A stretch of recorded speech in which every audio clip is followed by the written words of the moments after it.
نظر کے روزے رکھنے کا طریقہ کار فقہ نے کیا نقل کیا ہے؟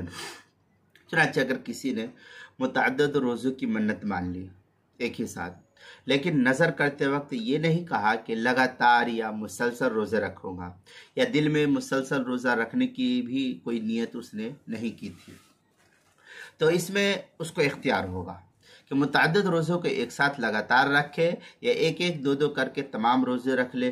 دونوں صورتوں میں اس کے لیے روزہ کا رکھنا جائز اور درست ہو جائے گا۔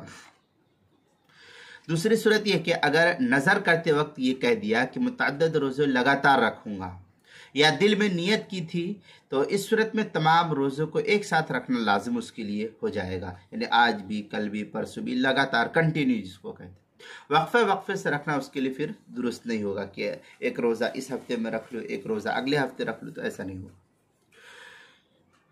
اور یہ کہ ایک روزہ رکھ کر درمیان میں وقفہ کر دیا تو دوبارہ شروع سے مسلسل روزے رکھنا اس کے ذمہ پھر جو ہے لازم اور ضروری ہو جائے گا۔ چنانچہ اس سلسلے میں فتاوی عالمگیریہ میں تفصیل نقل کی گئی ہے، وَلَوْ قَالَ اللَّهُ عَلَىٰ أَنَّ أَصُومَ يَوْمَيْنِ أَوْ ثَلَاثَةَ عَشَرَةَ لَزِمَهُ ذَلِكَ وَيُعَيَّنُ وقتاً وَيُؤَدِّي فِيهِ فَإِنْ شَاءَ فَرَقَ وَإِنْ شَاءَ تَابَ۔